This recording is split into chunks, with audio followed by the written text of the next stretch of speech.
الذي أنزل في القرآن هدى للناس وبينات من الهدى والفرقان.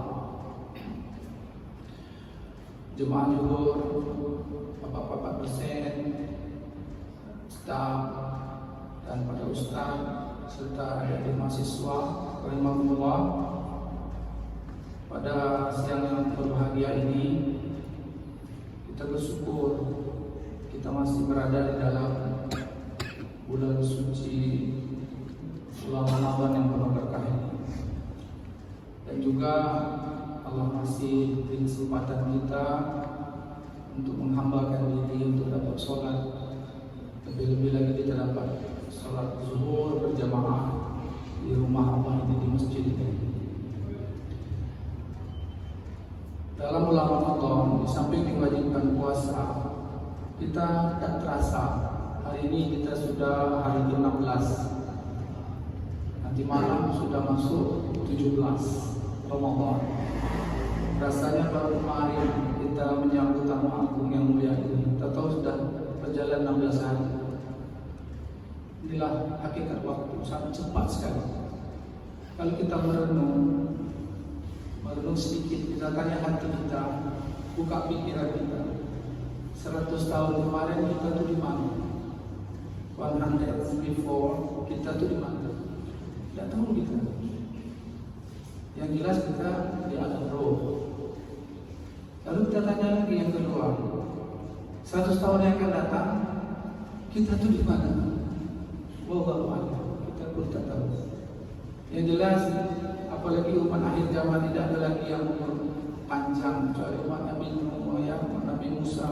Kalau umat Nabi Muhammad rata-rata 60-70. Sedangkan Rasulullah sendiri umurnya 63 tahun sejak itu tahun hijrah. Kalau tahun Masehi 61. Jadi hakikat waktu ini tidak ada cara lain kecuali ini nikmat besar yang Allah berikan.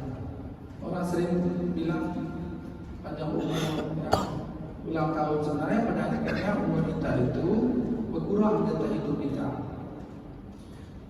Yang paling penting adalah kita memahaminya, dan kita syukuri dalam bentuk jalankan perintah-perintah Allah semaksimal mungkin dan berusaha dengan sabar menjauhkan larangan-larangan. Ramadan di samping disebut syahrul siyam, dia juga disebut syahrul Quran. Ini bulan tarbiyah, bulan training. Nah, menurut jumhur ulama, ya, disebut syahrul Quran karena di bulan ini momentum awal turunnya Al-Quran itu. Di mana? Tepatnya di kota Mekah. Lebih spesifik lagi, yaitu di Gua Hira, di Bukit Jabal Nur. Bila, di saat Rasulullah usia nubuwah 40 tahun, di sanalah sekaligus dia dilantik sebagai Rasul dengan ditandai dengan diturunkannya wahyu Allah ini, kalam Allah ini melalui malaikat Jibril di Gua Hira. Alhamdulillah, ini berkat rahmat Allah, saya sudah sampai ke Gua Hira itu lebih kurang 2 kali. Pertama tahun 2011 dan yang pertama tahun 2003. Lalu yang kedua tahun 2011. Masya Allah, mungkin saudara yang lain pun sudah pernah. Jadi dari Jabal Nur itu, puncak Bukit Nur itu, dari sana kita bisa nampak, ya, kalau cuaca terang, suasana Masjidil Haram. Nah, mengapa Rasulullah di sana? Ada apa? Sebenarnya Rasulullah berkontemplasi. Mereka itu punya kerisauan. Rasulullah itu berpikir macam mana supaya ada perubahan yang lebih baik. Pada masa itu, masa jahiliyah, orang-orang Arab, saudara-saudaranya suku Quraisy, Bani Hasyim, Masya Allah, jauh dari Tuhan, bahkan menyembah berhala. Nah, itulah risau Rasulullah, macam mana perubahan yang lebih baik, terutama mereka kenal Allah, menyembah Allah, selamat dunia dan selamat kelak di kehidupan yang kekal abadi. Ayat pertama surat 96, surat Al-Alaq. Mana yang pertama? Bukan surat Al-Fatihah, tapi surat Al-Alaq. Kalau dalam Al-Quran posisinya ke-96. Lalu yang pertama surat Al-Fatihah, 2 Al-Baqarah, 3 Al-Imran. Nah, Al-Alaq diposisikan di 96. Nah, 5 ayat pertama yang diturunkan kepada Rasulullah, yaitu yang pertama, Iqra bismi rabbikal ladzi khalaq. Bacalah dengan nama Tuhan yang menciptakan.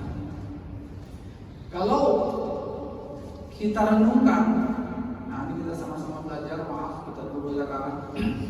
Ulama Mufti Mekah katakan, sekarang memang kita disuruh belajar Al-Quran. Bahkan di hadis Sahih Imam Bukhari mengatakan, khairukum man ta'allamul Qur'an wa 'allama. Sebaik-baik kamu adalah orang yang belajar Al-Quran dan mengajari Al-Quran dan mengamalkan Al-Quran. Nah, ini hadis ini luar biasa nih kalau kita renungkan. Dia ada sebut buku ini, kitab anu, ya, atau dia janjikan kalau kita jadi raja, kalau kita jadi orang kaya, kalau kita jadi artis, tidak. Tapi khairukum, sebaik-baik kamu adalah orang yang belajar. Nah, ada kata-kata learn, belajar. Pintu masuk belajar itu adalah Iqra, membaca. Maka dengan membaca itu kita akan membuka mindset kita, membuka jendela dunia.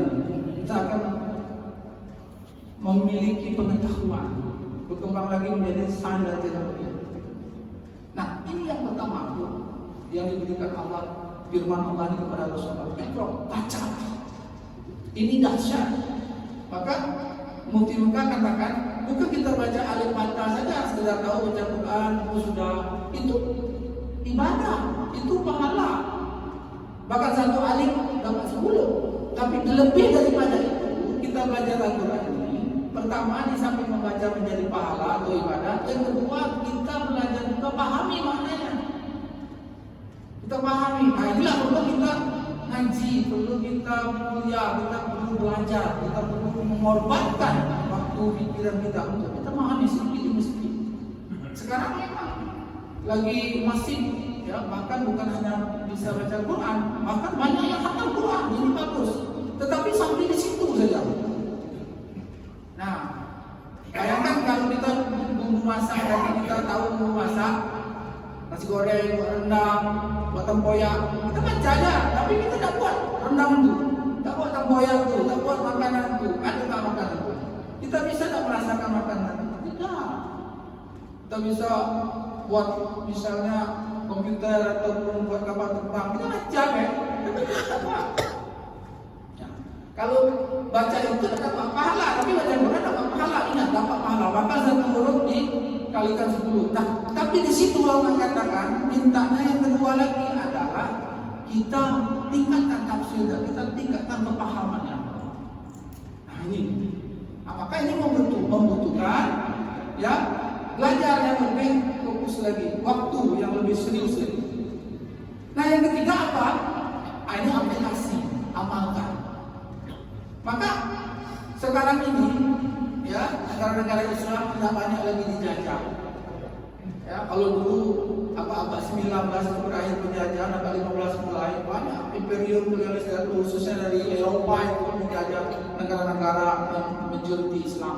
Contoh Indonesia, mulai dari Spanyol, ya, ini Portugis, ya, Belanda sampai Jepang, Malaysia juga banyak bangsa, Mesir, Libya, dijajah semua. Ya sekarang tinggal Palestina saja. Nah, maka akhirnya apa? Penjajah fisik tak ada lagi, yang bawa senjata tak lagi, dia penjajah model baru, neokolonialisme ini. Neokolonialisme ini dia jajah pemikiran. Nah, macam mana? Pertama kata dia jauhkan dari Al-Quran. Jauhkan dari Al-Quran. Kalau dia dekat dengan Al-Quran, jauhkan dia dari masjid. Kenapa? center operatif umat. Ini adalah taman surga. Kalau masjid yang hidup amalan, apalagi Rasulullah 5 waktu ada taklim, ini sumber nih. Maka jauhkan umat itu dari Quran dan lalu jauhkan dari ulama. Karena kalau umat Islam dekat dengan 3 itu, wah, dia punya power. Nah, dia bukan sekedar Al-Quran dari bacaan, tapi dia bisa menggerakkan, dia dinamis, dia bisa merubah kehidupan, bahkan bukan pribadi saja tapi masyarakat. Ini. Maka itu aplikatif. Oleh sebab itu, renungan kita di bulan Ramadan ini untuk ihya Ramadan ini, ya. Nah, inilah perlu kita baca lagi Al-Quran, itu satu yang pertama. Kita azamkan, khatamkan Al-Quran ini sekali, 2 kali, minimal ya kita sekali lah kita khatamkan. Ya, kalau belum tahu memang kita baca, belajar membacanya, khatamkan. Lalu ya kita renungkan apa maknanya. Nah, di dalam hati kita niat amal. Memanglah kalau kita nak amalkan semua itu berat, tapi insya Allah orang Islam itu tidak ada ruginya. Innama amalu binniyat, sudah dapat pahala. Apalagi kita praktikkan. Maka hadis tadi dikatakan baca Al-Quran dan ajaran. Khairukum man ta'allama Al-Quran.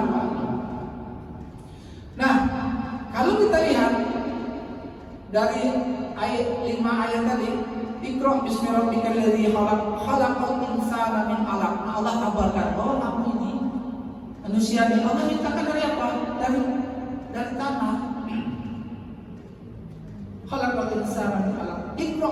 Lalu ayat yang ketiga suruh baca lagi. Iqra wa rabbukal akram. Dan agungkan nama Tuhan. Nah, disinilah persimpangan ilmu.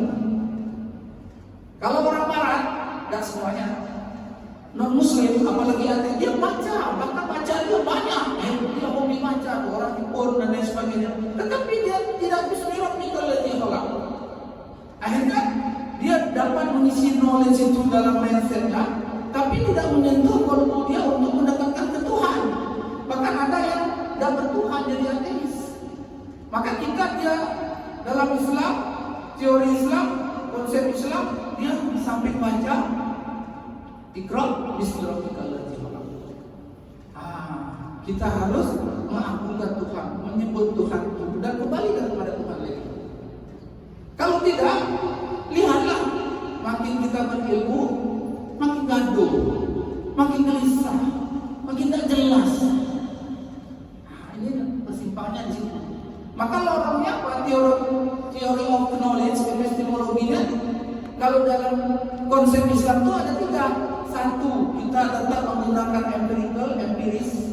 Empiris ini panca indera kita maksimalkan. Ini juga ciptaan Allah, mata, ya telinga, ya apa ini mulut, ya.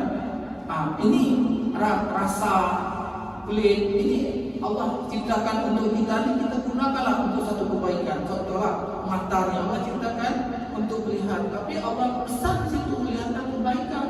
Kalaupun ada yang buruknya karena kehilapan atau kekalapan kita, dimisan banyak yang baik, banyak yang buruk. Nah, kalau kita banyak yang buruk, itulah mindset kita tadi. Nah, berikutnya apa? Di samping empirikal yang kedua, Allah beri kita juga lorong pemahaman ilmu rasional, Ini akal kita. Jadi tidak bisa dalam agama tidak tetapi akal, tapi agama tidak cukup akal saja. Nah, akal. Contoh, orang tua lebih muda dari anak. Ngomong boleh, tapi apa tidak masuk dulu. Gula masih, tidak masuk akal. Nah, jadi akal dengan empirik itu saling menguatkan. Bangku ini manis, belum percaya kita belum cicip. Kalau belum manis, yes. Nah, yang ketiga, ini yang membedakan dengan Muslim, ya, apalagi ateis. Kita satu lagi. Nah, maka dalam filosofis, ya, Islam, dalam ilmu Islam satu lagi, yaitu wahyu. Namanya true reform. Ini yang kadang-kadang orang non muslim tidak pakai, orang Islam ikut-ikutan belajar sama orang non muslim, ikut-ikutan tidak pakai itu. Nah, itu repot apa? Inilah wahyu, inilah Al-Quran. Maka Al-Quran tadi di samping hudalin nasi wa bayyinatin minal huda wal furqan, dia sebagai petunjuk pada mana hidup, dia sebagai educate untuk membedakan mana benar mana salah, dia terus berilmu. Nah, makanya sekarang ini kita dijajah, pemahaman kita tuh dijauhkan dengan Al-Quran dan Sunnah. Padahal baca walaupun kita tidak paham, apalagi kita pahami maknanya dan kita amalkan step-step. Nah, inilah kita perlu renungkan. Nah, kita kan baca Yasin, bagus Yasin itu setiap hari lagi Yasin itu jangan terlalu, tapi baca itu yang lain. Lalu tematik dengan kondisi kita baca. Maka saya pernah mengaji itu, Kiai bilang, makin kau pelajari agama ini, pelajari Islam ini, pelajari Al-Quran, makin kau makin heran-heran. Bukan Muslim ya, non Muslim ya. Kalau dia jujur dengan hatinya, saintis itu bisa masuk Islam. Apalagi kita yang roh lahir dari ayah kita Islam dari kecil. Tapi kita ngaku jauh dari nilai-nilai Al-Quran itu, kita cuma tidak mau baca ataupun sudah baca tidak mau memahami. Sama dengan sekolah kuliah, baca buku tapi tidak ngerti apa yang dibaca.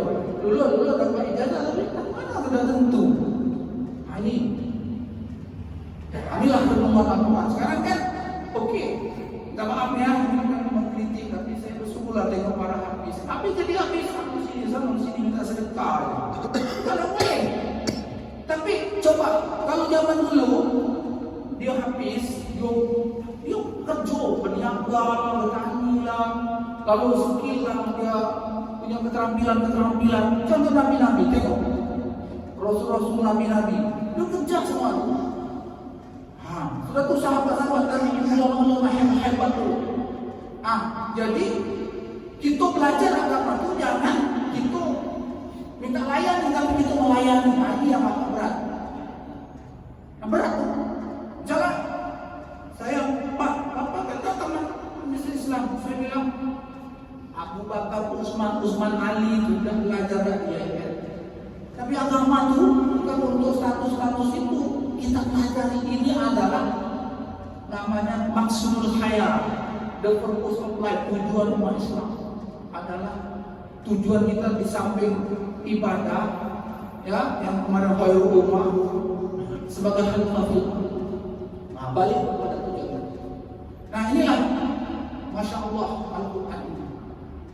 Ya, kalau kita baca, lalu kita renungkan, kita amalkan, memang betul sifat warahmah lil mu'minin wa la yazidu dzalimina illa khusara.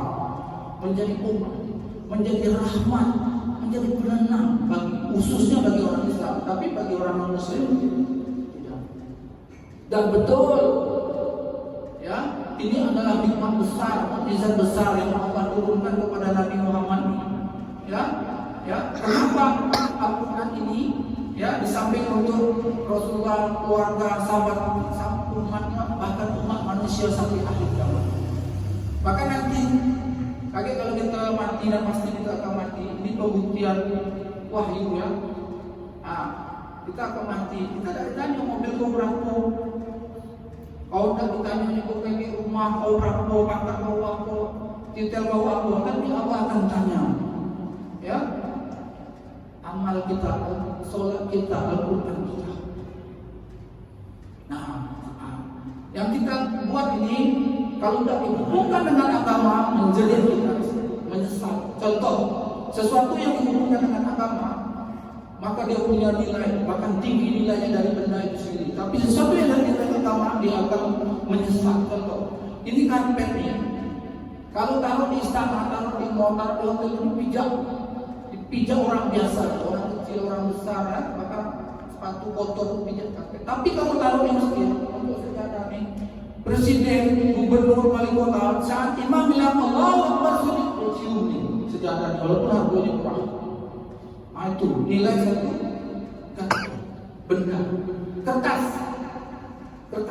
Kalau cuma bikin buku surat kabar ataupun untuk komik apa lagi, itu hari besok tak turun nilai lagi, jadi bungkus masuk sampah. Tapi pas turun Al-Quran, kok berani gitu bijak. Tak berani. Kita kasih pampung, taruh tempat tinggi gitu, cium kita macam. Kenapa? Dia tulis Al-Quran. Batu, pikir untuk sisi Ka'bah atau mihrab. Masya Allah. Nah, Al-Quran itu benda-benda yang tak bernyawa. Asas sifat itu. Kita yang ada roh, ya Masya Allah, ada kalimat la ilaha illallah, kita hubungkan dengan agama ini. Masya Allah. Manusia itu hubungan. Jadi misalnya kerja jadi dosen, kerja jadi mahasiswa, jadi sedang apa, hubungkan dengan agama. Jangan hubungkan dengan gaji saja, status saja besar kita. Gaji besar tidak pernah cukup, apalagi kurang. Pangkat tinggi modal luas, apalagi tidak punya. Tapi hubungkan dengan agama, percayalah Allah akan kasih kepuasan itu. Allah akan masukkan ketenangan itu apa? Masuk. Nah ini perlu exercise, perlu kita niat, perlu kita latihan. Ya, buat. Memang pertama susah. Lalu yang kedua, misalnya kita di rumah, bersih-bersih rumah lah, bersih-bersih kamar mandi, apalagi jadi pengurus masjid, ya ada gaji, kadang-kadang orang banyak ngomel. Buatlah karena Allah, percayalah, tidak sia-sia. Maya amal misqala dzarratin khairan yarah, wa maya amal misqala dzarratin syarran yarah. Setiap ada urusan ada apa? Maya amal misqala dzarratin. Ya, apabila kita beramal sekecil sebesar debu pun, maka Allah akan balas dengan nilai yang besar. Jadi inilah Al-Quran. Kalau kita renungkan, kita baca, kita renungkan surah per surah, ayat per ayat, Masya Allah.